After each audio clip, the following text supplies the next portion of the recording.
los 7 ETFs más raros, más frikis, donde invertir en este año 2024. La inversión en ETFs cada vez es más popular en Europa, pero sobre todo en Estados Unidos, que nos llevan bastantes años de antelación. La verdad es que la cantidad de ETFs que hay allí es impresionante y en este vídeo quería dar un poquito de sentido de humor y fijaros cómo invierten los americanos, en qué ETFs tan raros y extraños pueden llegar a invertir y, como no, alguno de ellos puede tener su sentido. Pero bueno, no me enrollo más y te dejo con el vídeo. Bueno, el primer ETF a destacar sería el YAL, YALL, que sería el llamado God Bless America ETF, ¿no? Sería un ETF que sobre todo lo que intenta excluir empresas que serían muy podemos decir, de izquierdas, es decir, que tendrían unas agendas sociales bastante, digamos, profundas, ¿no? Es un ETF que lleva relativamente poco tiempo, fijaros, estamos hablando tan solo de octubre del 2022, año y pico, sin más. Tiene unos gastos totales del 0,65% y actualmente tiene 55 millones de capital. No es una barbaridad, pero bueno, no está mal, ¿no? Dentro de los holdings que tiene, tendrían Nvidia como primera empresa y luego tendría empresas como Tesla o como Costco, con unos porcentajes más o menos interesantes, ¿no?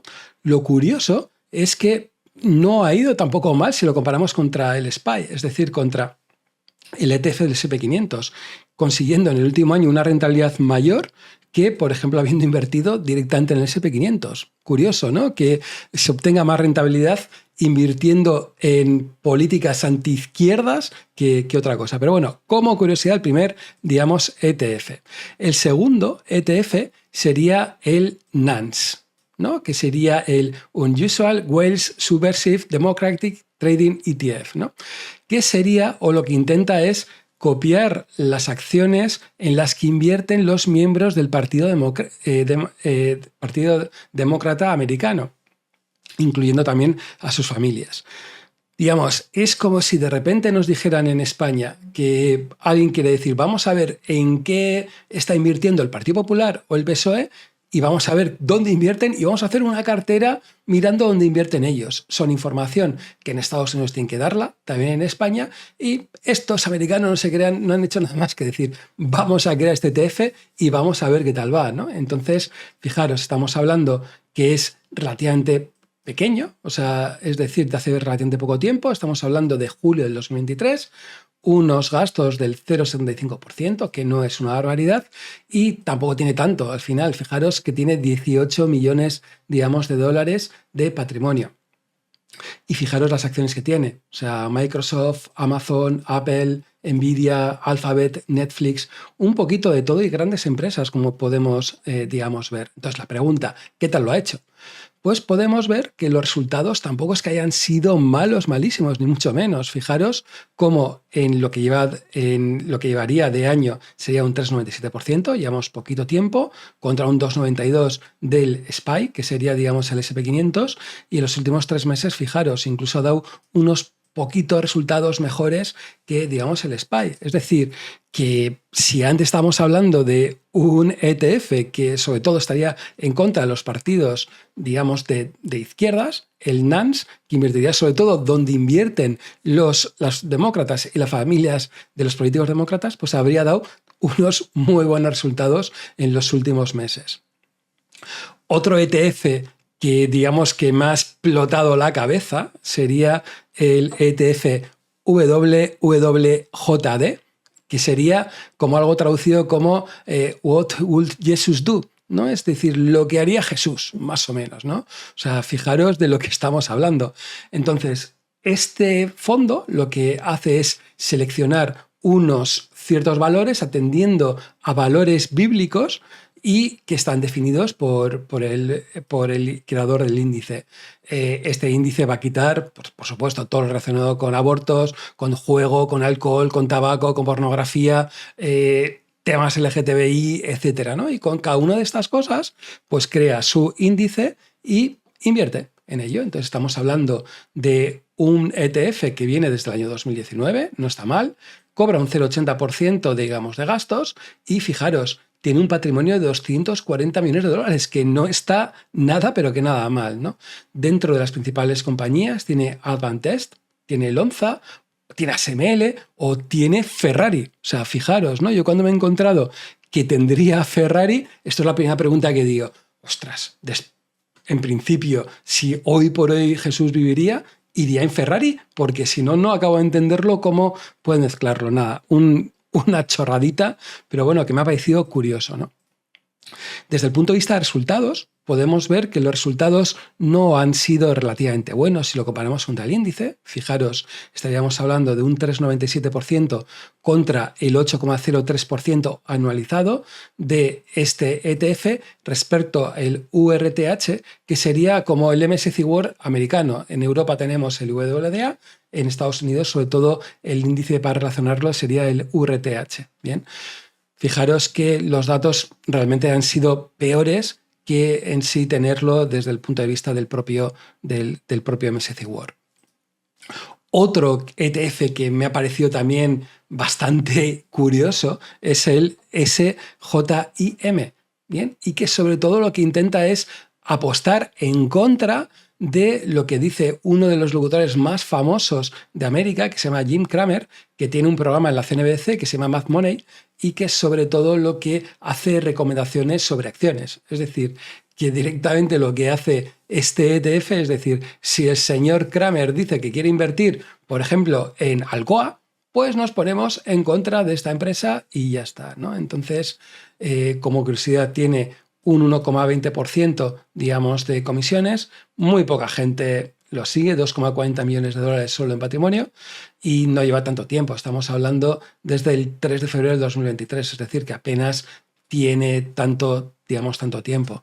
La mayor parte del dinero lo tiene en dólares, y lo tiene en dólares porque es la forma, entre comillas, para ponerse en corto dentro de las diferentes operaciones.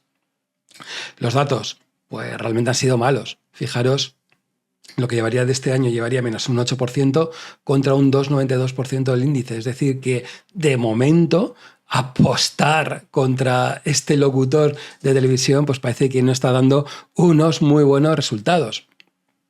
Otro ETF que también estaríamos hablando que sería de los curiosos, por no decir otra cosa, ¿no? Sería el VICE o VICE, ¿no?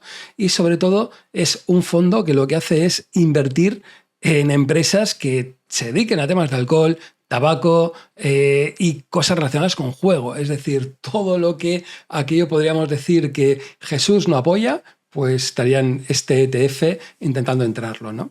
Estamos hablando estaríamos hablando de un fondo que lleva desde el año 2017, es decir, que estamos hablando de un ETF más o menos con tiempo, cobraría un 0,99% de gastos, tendría un patrimonio de unos 8 millones de dólares, que no es mucho para el tiempo que tiene, y sobre todo invertiría en este tipo de empresas, ¿no? Estaremos hablando de Carrolls, Nvidia, NetEase, Turning Point, o sea, empresas, pues bueno, relacionadas con lo que, digamos, estábamos, hablando, ¿no? Los datos, ¿cómo le han podido ir? Pues tampoco le han ido muy bien desde el punto de vista de los últimos 5 años. Fijaros, una rentabilidad del 4,70 anualizada en estos últimos 5 años contra el 14,49 del SPY. O sea, es decir, que una diferente rentabilidad bastante fuerte, y no estamos hablando por la comisión que cobran o dejan de cobrar. Según este ETF, estar apostando por temas de alcohol, drogas y otras cositas, pues parece que no es tan rentable, ni para la salud ni para nuestro dinero. Por último no, tengo otro, me faltaría luego otro, que sería el UFO, ¿no? Que sería el Procure Space ETF, que sobre todo lo que hace es invertir en temas aeroespaciales, de defensa, etcétera, ¿no? Me ha parecido curioso que haya un sector tan segmentado, y sobre todo también curioso cómo el nombre sea con las siglas de UFO, ¿no? Que sería el de OVNI desde el punto de vista americano, ¿no? Cobrarían un 0,75%, que no es una barbaridad. Hablamos desde que estarían desde el año 2019, un patrimonio de 36 millones, que no está nada mal, y tendrían empresas como EcoStar, Globastar, Sirius, etcétera, ¿no?